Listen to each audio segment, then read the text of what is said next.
do you think there's any chance that Trump pulls this out? I do, 100%. Really, and again, Candace? Really? Yeah, I think Wow. the Supreme Court has, I have been talking about the fact that this election was going to end up in the Supreme Court since February. You can go back and watch my interview with the Daily Caller. It might have been early March. And I have said this is the most rigged election, just looking ahead at what was down the pipeline in terms of how we were fundamentally transforming our society. I expected there to be a lot of fraud, and I expected that Trump would appeal to the Supreme Court. So at the end of the day, this is going to come down to whether or not they are able to prove, and not just prove, but be able to communicate what they are saying about the fraud. I am sorry. I don't care if you're on the left, if you're on the right. If you believe that Joe Biden secured the most votes, like that there was more energy for Joe Biden than there was for Barack Obama in 2008, you're kidding yourself. Well, right? wouldn't the argument be that it was an anti-Trump vote? Nobody was excited about Biden, but they were anti-Trump. It wasn't because it wasn't an anti-Trump vote. You know, we know that 30% of people didn't even bother voting. Right. So despite the fact that we are completely submerged in politics, not all of America is. Right. So for me, it's every day, it's day in and day out. But I also know that my cousins that live in the projects couldn't give a stuff about anything that I do. Like my cousins, literally, I went to eat with one of my cousins. Her name's Mia. And I'm like, I was talking about Brexit. And she was like, what's Brexit? I want to hang out with her. I want to hang out with her.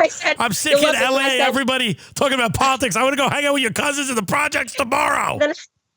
And I said to her, Mia, it's, the Brits left the European Union. And she goes, what's the European Union? Yes. And I was like, I love you. Yeah, I love her too. By the way. I want to go hang out with her. What explains, and I mean, you have a huge part of this. I think I tweeted that. I said, Candace Owens is a huge now, the black conservative movement is it's not covered by the media at all. And you're the biggest voice in it, but there's tons of people out there, Coleman Hughes, whatever, a lot of different people. And the media ignores this like it's not happening. And some of the most interesting conversations that are happening online are black conservatives that are talking about American policy and disagreeing and it's very, very interesting. Trump made gains with minority voters. What do you think explains that? Because we've had the most strenuous year for race relations probably that I can remember, and Donald Trump, who's a very volatile figure, gains with minority voters. What would you attribute that to?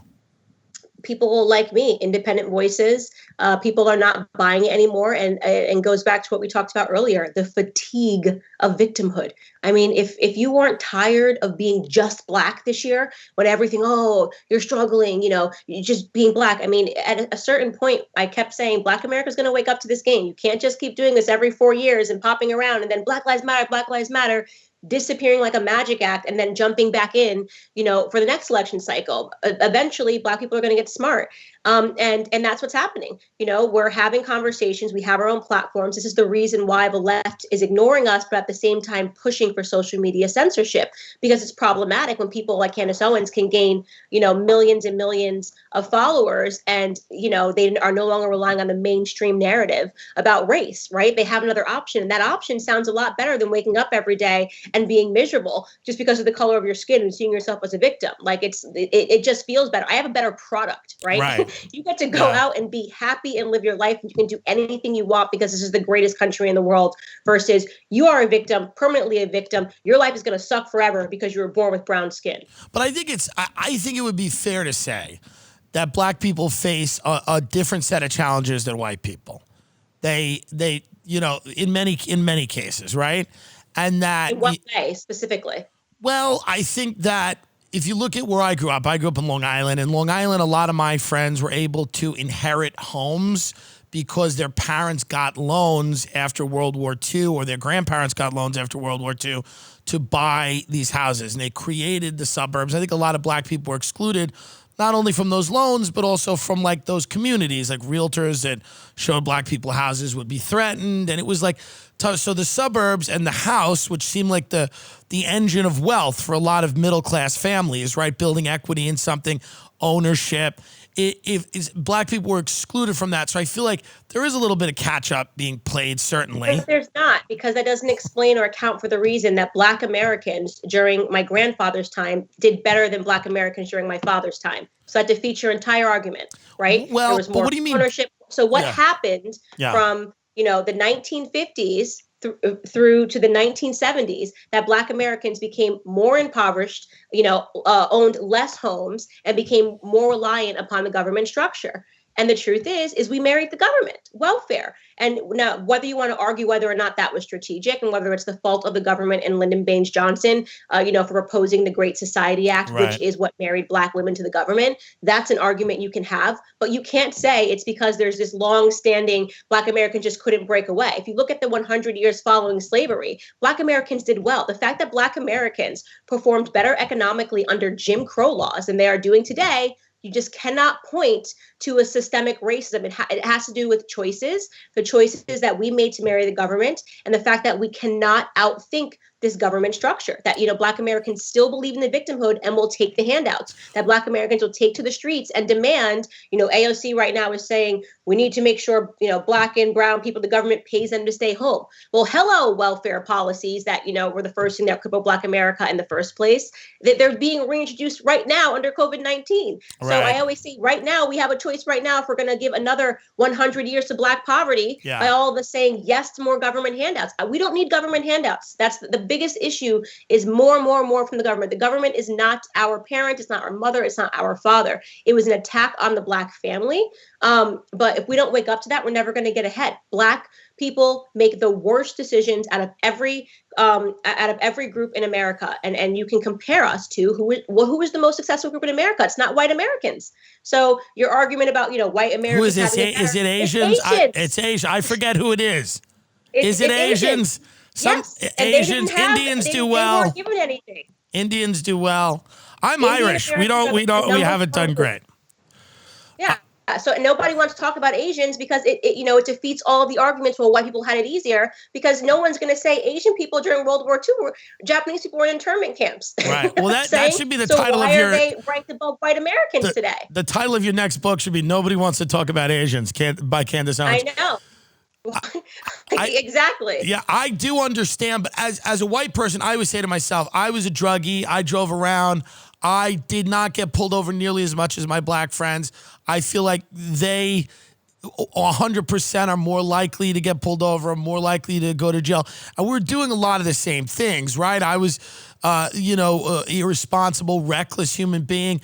And I just feel like I definitely had certain advantages that put me in a better position versus a kid, just the idea that I had money for a lawyer. So if there's a Black kid who got caught smoking a blunt and went to jail, and my parents could maybe get me a lawyer to get me out of it, that to me is it's easier being white than if that's the right. I see, but here's what's wrong. You just brought up a good point and then you racialized it. Okay. Rich people. Yes.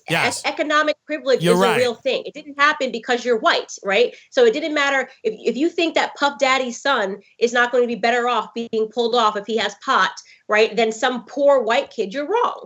But you've accepted the argument that it's because of the color of your skin, not because of your economic circumstances. Right. It's because of your economic circumstances. Oprah Winfrey doesn't have any offspring, but I'll guarantee you that if they ever got into trouble, they'd be able to get out. Malia and Sasha Obama, who we know like to smoke pot, good for them. They're enjoying their teenage years. Right? They are not going to go through the same things that a poor white trash kid is going through. Stop racializing it. Do you think we should rich people have more privilege? Do you think That's common sense. Do you think we should legalize weed so that we don't have this crazy drug war that's putting people in jail?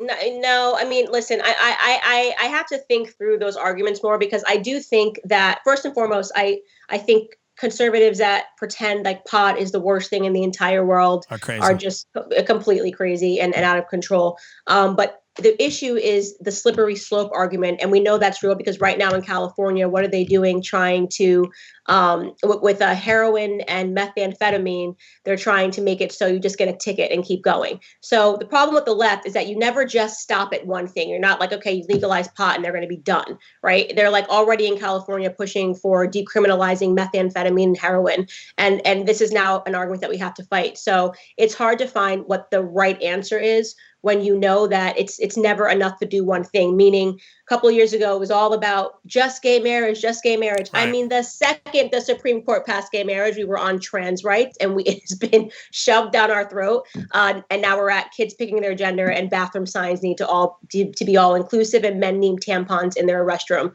So, I mean, I don't know where I stand on it completely, because I understand. But isn't there a little bit of a, listen, the slippery slope argument certainly makes a lot of sense, but isn't there so much pain happening because of nonviolent drug offenders being in jail for so long? It's disproportionately affected people that are, as you said, economically disenfranchised. Lots of them happen to be Black and Hispanic. I just feel like there's so much pain. There's so many real world consequences to that particular law that we should, especially when it is legal in certain, decriminalize it. Yeah, it is legal in certain parts of the country, and people are becoming millionaires. Yeah, okay.